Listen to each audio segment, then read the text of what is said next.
picture here. And the very first thing that comes to your mind when you see it.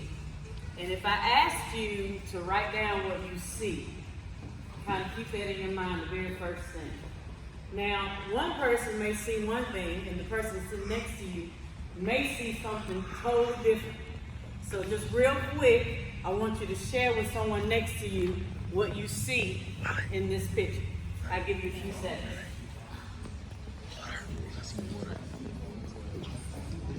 All right. How many people say they saw a vase or a vase, depending on who you ask? Did anybody see a vase or a vase? Do you see it now? Anybody see it now? See a blue vase or a vase? Depending on who you ask. All right. How many people saw two faces? Two faces. Oh, looking at each other. You see it now? Yeah. There. Do you see it now? Wow. Okay. Anybody see something different from those two things? Yes, ma'am. I see an icicle. An icicle. Wow. Yes, ma'am. When my 4-year-old, I was coloring this the other day, and my 4-year-old asked me, "Is that water falling?" She saw a waterfall. Same. Wow. Yes. So my point of this is that we can all be looking at the same thing. We can. It kind of goes to what she said. Ms. Broder said we can all be looking at the same thing and seeing something totally different than the person sitting next to us. It is all about the word perspective. Everybody say the word perspective. Perspective. Perspective is basically how you see the world. And perspective has everything to do with what you've experienced. So a person's perspective is going to have something to do with what they've gone through. It's going to have something to do with what they've been taught, their values. It's going to have something to do with hurts or pains or education they've received. All of that affects your perspective. And perspective is so important. When it comes to spreading diversity, and I was thinking about this, I said, why is spreading diversity important? Well, first, diversity is basically all different, not just black and white people or people from different ethnicities come together, but different mindsets come together. Different perspectives come together. And why is that important? Well, our perspective shapes how we think. Our perspective shapes how we feel about something.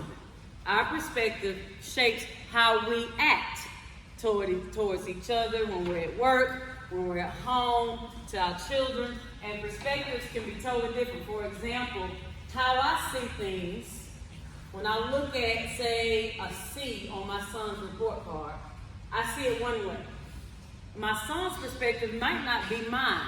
Where's the misunderstanding? Sometimes when we're disagreeing about this, because our perspectives or the way we're looking at it is totally different. For example, I'm looking at that C as they're saying, he didn't try. Where's your effort? That means you halfway did your work. Now he's looking at this C because he's been in the classroom. He knows the teacher. He knows that teacher has been giving things harder and above everybody's head in the classroom. I wasn't in the classroom. I'm thinking he's being lazy. He sees the fact that he's retried a lot of things and failed, but now he has a C. Totally two different perspectives. I didn't know that.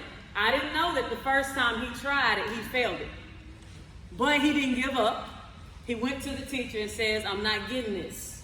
I'm not getting this, can you help me? He went after school, got tutoring, took the test again, made a C. Now guess what happened to my perspective? You can tell me. What do you think happened to my perspective after you told me that? It changed, absolutely. I'm like, wow. I'm thinking he didn't try.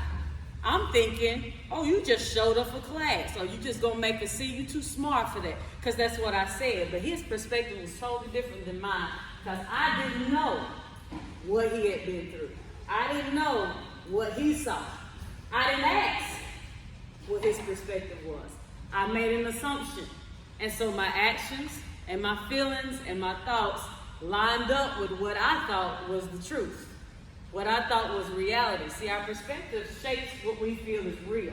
And at that time, him being lazy, you getting all your stuff taken, we got a problem, was real for me. And it was real for him too. But his reality was, you don't know how hard that test was. You don't know how many times I've asked for help. You don't know how many times I've stayed at school. And now that C looks like an accomplishment to me. It's a whole different perspective change. And when it comes to spreading diversity, see, it's more than just us coming together and just hanging out together. It should be more than just like at Carroll Junior High, we have this thing where we get kids to sit in different places in the cafeteria with people they usually don't sit with. And so we'll have, and of course, a lot of it has to do with race. So we'll break up the group that's sitting together. There might be a whole bunch of Hispanics sitting together, and we'll say, hey, I need you, and I want you to go sit with this kid that you don't even speak to at school. And I want y'all to spread out. So we're spreading diversity. But what happens, what do you think happens when we make them sit together in the cafeteria with people they usually don't sit together? I'm interactive, so you got to talk to them. They don't talk. Or, go ahead. It's uncomfortable. They shut down. They shut down. And some of them do get an attitude with you, like, I gotta do this. Oh my God, this is just the worst thing ever. Some of y'all remember doing that at the Carroll Junior High. We actually, after that, we found out they weren't talking, so we thought we were smart educators. Came up with this sheet of paper that had questions for them to ask each other, kind of like an interview. What's your favorite thing to do? What's your favorite color? What's your hobby? And what did they do with that? Among students, I know. What would you do with that if you didn't want to do it? They looked at it. They looked at it. They wrote, they said, give me that paper. I'll fill it out. So they would fill out each other's papers. No conversation whatsoever. And then when they did have a conversation, it was kind of, what's your favorite color? Boom. What do you like to do? Boom. All right, I'll see you later. And then they go find their friends. Right? That's not spreading diversity. You didn't win anything. Spreading diversity means there has to be, first, an effort to care about the other person's perspective. So in order for this spreading diversity to actually be effective, step one, come together. And in this society, we see a lot of conversations going on, but not enough listening. Does that make sense? So I thought I said, well, how do we actually change or listen to another person's perspective? Number one, we gotta listen. That means without judgment. As Ms. Broder said, we can't already have an assumption about a person when we sit down with them. We gotta listen. We gotta ask them questions. So here's a few questions that I wrote down that would help with that. One, we gotta ask them,